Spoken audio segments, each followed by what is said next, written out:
11 மருத்துவக் கல்லூரி நீங்க எப்படி இருக்குதுன்னு நீங்க போய் களத்துல ஆய்வு செஞ்சு முடிவு தீர்ப்பு சொல்லுங்க. உங்க காலத்துல நீங்க எங்க போனீங்க? ஒரு மருத்துவக் கல்லூரி நீங்க வாங்கிக்கிட்டு நீங்க பதில் சொன்னீங்கன்னா, குறை சொன்னீங்கன்னா பரவாயில்ல. புரட்சி தமிழக எடப்பாடி அவருடைய மதிநுட்பத்தாலே சாதுரியத்தாலே மத்திய அரசை வலியுறுத்தி மக்களுடைய தேவைக்காக, மக்களுடைய பயன்பாட்டிற்காக, மக்களுடைய எதிர்கால தேவைக்காக தொலைநோக்கு சிந்தனையோடு 11 மருத்துவக் கல்லூரி வாங்கிட்டு வந்தா, இதுல அது ஓட்ட இது ஓட்டன்னு சொன்னா எதுல ஓட்டன்னு நம்ம தான் பார்க்கணும். மாசு ஒரே ஒரு மருத்துவக் கல்லூரி வாங்கி இருந்து குற்றம் சொன்னா பரவாயில்ல.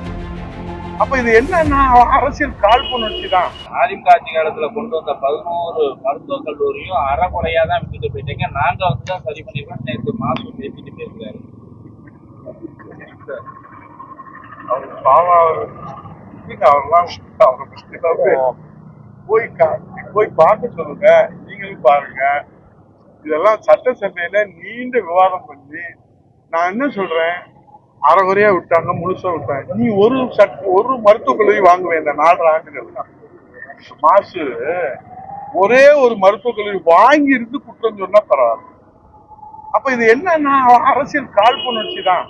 மக்களுக்கு ஒரு நல்ல சேவை கிடைக்குதுன்னா அதை மாற்றான் தோட்டத்து மல்லிகைக்கு மனம் உண்டு என்று பேரறிஞர் அண்ணாவுடைய வழியில பாராட்ட மனம் இல்லை என்று சொன்னார். நான் என்ன சொல்றேன் குமார், 11 மருத்துவக் கல்லூரி நீங்க எப்படி இருக்குதுன்னு நீங்க போய் களத்துல ஆய்வு செஞ்சு முடிவு தீர்ப்பு சொல்லுங்க. உங்க காலத்துல நீங்க எங்க போனீங்க?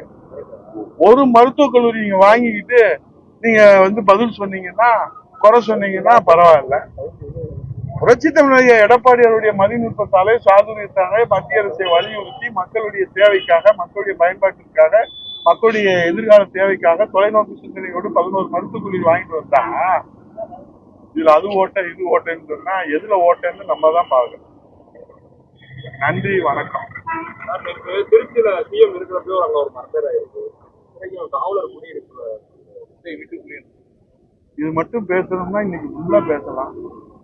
சட்டம் ஒழுங்கு அந்த அளவுக்கு சீர்கெட்டு போயிருக்கிறது. அதுதான் நான் சொல்றேன், ஒரு நிரந்தர ஒரு டிஜிபி நியமனம் பண்ணுவதற்கு கூட ஸ்டாலின் அவர்கள் தயாராக அவரு பொறுப்பு டிஜிபியும் வச்சிருக்கிறதுனால அவர் என்ன உத்தரவு பண்ணுவாரு, அவருக்கு கீழே இருக்கிற அதிகாரிகள் அதை எப்படி செயல்படுத்துறாங்க. இன்னைக்கு காவல்துறை செயலிழந்து முடங்கி போயிருப்பதுதான் இந்த துயர சம்பவங்களுடைய தொடர்ச்சி. கோவையில பாலியல் சம்பவம், இங்க கள்ளக்குறிச்சியில கள்ளச்சாராய சம்பவம், இங்க காவல்துறையில உள்ளே போய் மரணம் தொடர்ந்து நடைபெறுகிறது. இதற்கு காவல்துறையை சுதந்திரமாக செயல்படுவதற்கு இந்த அரசு அனுமதிக்கவில்லையா என்கிற 1000 கேள்வி எழுது. நன்றி, வணக்கம். செங்கோட்டையனா இருக்கட்டும், ஓபிஎஸ் இருக்கட்டும், இவங்கெல்லாம் என்ன சொல்றாங்கன்னா, பாஜக தான் அதிமுக ஒருங்கிணைப்பு பத்தி எங்களை பேச சொல்றாங்க, அதனாலதான் நாங்க பேசணும், நாங்க தனிப்பட்ட முறையில எதுவும் செய்யல அப்படின்லாம் செங்கோட்டையன் பேசுறாரு. இந்த ரோல் பின்னாடி பாஜக இருக்காங்கன்றதான ஊர்ஜிதமா, ஏன்னா அவங்களே சொல்றாங்களா.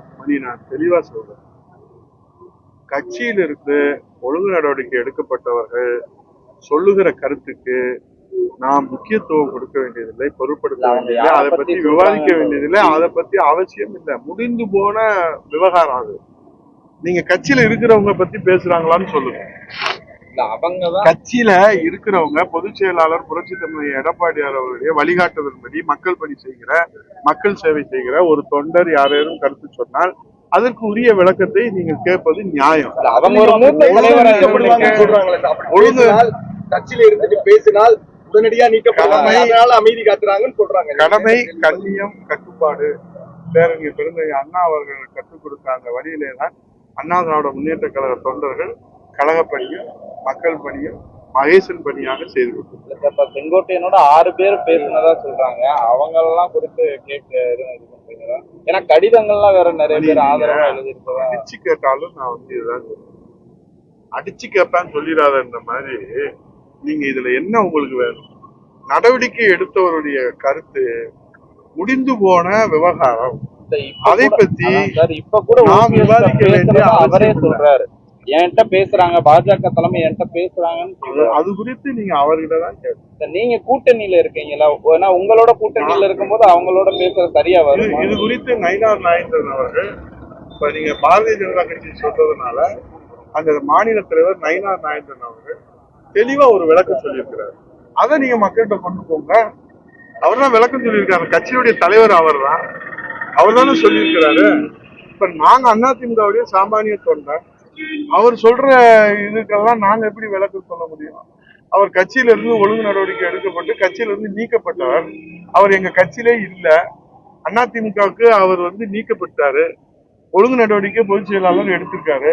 அவர் கருத்துக்கு போய் நான் எப்படி பதில் சொல்லிட்டு இருக்க முடியுமா?